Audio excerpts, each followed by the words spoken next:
Hi everybody, today is a very special day because it is publication day of my brand new book. You will be able to paint with watercolour by the end of this book, and that could not be truer. Whether you are a complete beginner or someone who's painted along with me for many, many years, this is a vital book to have in your bookshelf.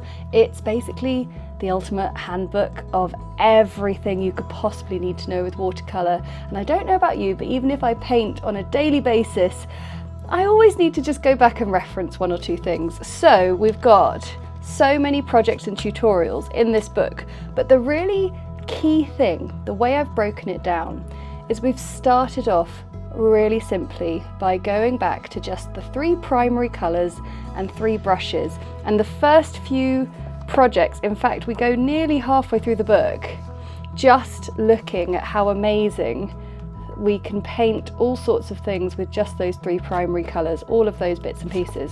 So I thought today, why don't we open up the book and have a little go on one of the projects, one of my particular favourites. And since our Scotland vlogs, a lot of you have been asking me for seashell tutorials. So we're going to do this little scallop shell today, just with the 3 primary colours, 3 brushes, looking at really simple techniques. And if you haven't already had this land on your doormat today, then no worries, because I'm going to show you how to do this tutorial.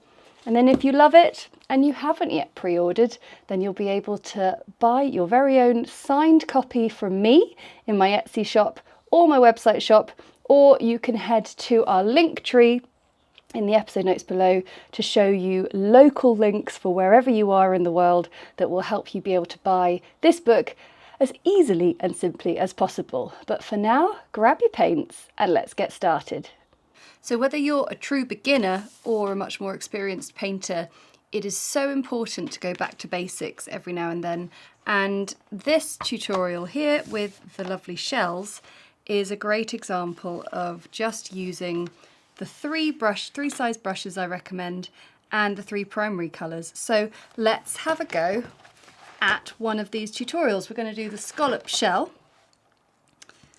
and so I'm going to draw in a curve, like a sort of rainbow shape that comes down quite far, and then I'm going to find a central point and I'm going to bring it in to a nice little point like that. And then 2 little corners just sticking out the side, and that's all we need. So what we're going to do is we're going to use, I've got Hansa yellow medium here, and I have got organic vermilion, and then it might not seem like we need it, but it will come in very handy, a bit of French ultramarine later on. So I'll just place that up in the corner there. But for starters, my 2 primary colours, I can create a lovely ray of orangey tones. And in the book, I'll just keep referring back to the book, there is a lovely section all about, if I can get to it, colour mixing, that shows you how to use these primary colours in the best way possible to create so many different tones and really understand how to mix, the best way to do it, because there is a right and a wrong way, and I want to be able to give you those basics to make you feel really confident. But anyway, back to the scallop shell. I'm going to take a bit of yellow and a tiny bit of red and just create a nice orange that I've got there. And I'm going to use my size 4 medium brush to paint in some streaks that I'm then going to take the orange, feed them down. And in the book it shows you how to get the best water control for getting really nice smooth blends. I mean, the first chapter of the book is called How to Paint. We really do go through absolutely everything. And it's funny because when I first set about writing this book, I thought to myself, well, I've never sort of truly gone back to basics with watercolour. I've just sort of launched straight in, being a confident illustrator and painter beforehand. And so it was so rewarding and useful for me as a more confident painter. And so that's why I really want to stress that it is not just for beginners, even though if you are a beginner, this is going to be the ultimate watercolour handbook that you are going to refer to back on your shelf again and again and again. And I think one of my favourite things is just showcasing how amazing these primary colours are.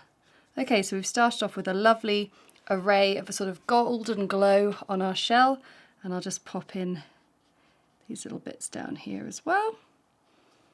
And we're going to let that dry, and we're going to paint a glaze on top of a slightly more orangey colour. So I'm going to mix a little bit more of that into my yellow, and you can see we just don't need a huge amount of colour there. We're getting really beautiful tones. So we'll let that dry, and then we'll be painting this in next. After letting that dry, I've rubbed out the pencil, and now I'm going to use my orange glaze to create stripes along the scallop shell, and I'm going to do them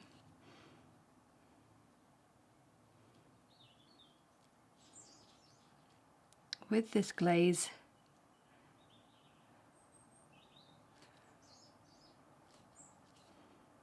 And it's going to give me the edge as well. And what's happening, is whilst this is wet, it just feels like it's just painting over the top of the yellow we've just painted in. But actually what's going to happen, it's going to crisp up and turn into the most amazing sort of layer that suddenly brings this shell together, and suddenly I can see interesting ridges and patterns on this shell just by using this technique of glazing, which is a transparent layer over the top of a painted layer.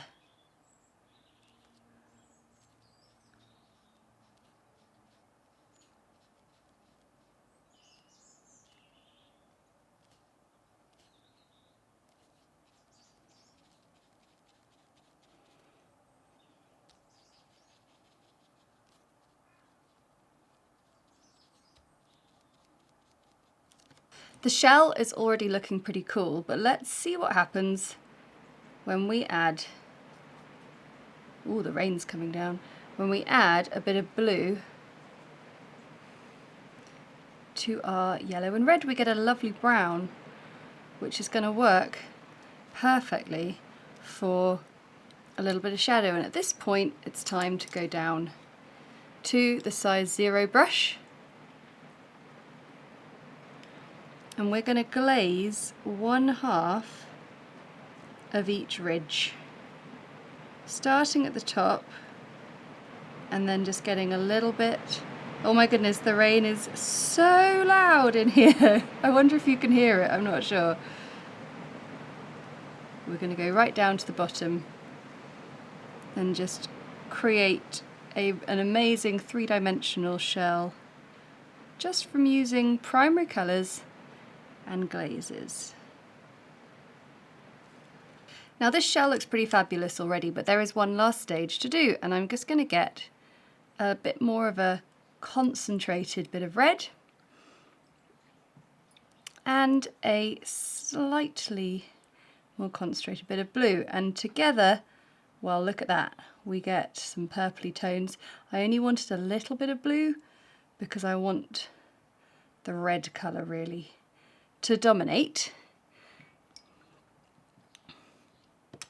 And what we're going to do to finish off is we're going to layer over the top of this. So this project really does cover pretty much everything you need to know about watercolour, about starting light, about water control, delicate dilute tones, glazes, layering, which brushes to use, the primary colours. It's really quite amazing. But what I'm going to do is I'm just going to let this dry a little bit longer, and then we can go in with some detail. So just always make sure your brush is a little damp, even if you're doing layering and detail work. And I am going to use this colour to just paint on some sort of ridges of texture and detail. So using the sort of belly of the brush and also using the tip of it to just scribble a little bit of detail down these ridges to really help bring out the colour. And I'm also going to just take a little bit in between just to highlight the dips in the shape as well. Just all really helping contribute the feel that this is a three-dimensional shell. So I'm just going to work my way down, repeating that, probably with like slightly less strong colour on the brush, because even layers don't have to be really, really thick colour. They're just quite concentrated or quite dark. And you can have fun really turning this piece into something rather sophisticated.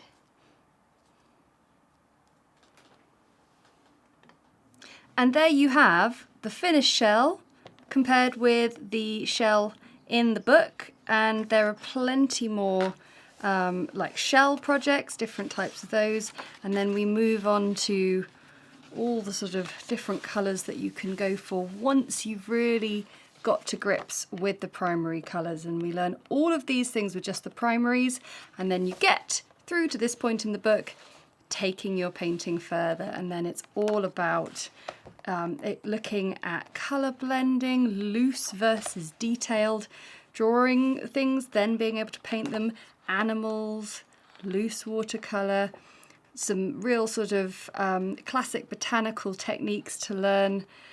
Oh, there's so much in this book, and I'm so proud of it. I really, really can't wait to see what you do with it. We've got some of our birds and animals using masking fluid, white space, gorgeous little landscapes. And then we've even got some house paintings at the back, which I know some of you are very excited about. So the book is out today in the UK and Europe and around the world. I know there are a few countries that are waiting still, but the great news is that I am now selling signed copies of this book on my Etsy shop and my website. And the even better news is we are back selling to the USA, which is fantastic news. Books are actually tariff free anyway, but just if you were wondering, we are back selling to you, so I'm so happy about that. But for now, let me know what you make of it, if your copy has landed on your doorstep this morning, and of course it will be winging its way to you if you haven't yet received it and you pre-ordered. I want to say thank you so much for pre-ordering a copy. It really makes a huge difference to our sales, and yeah, thank you again for your support. I couldn't have made this without you. So enjoy, happy painting, and I'll see you again next time. Bye!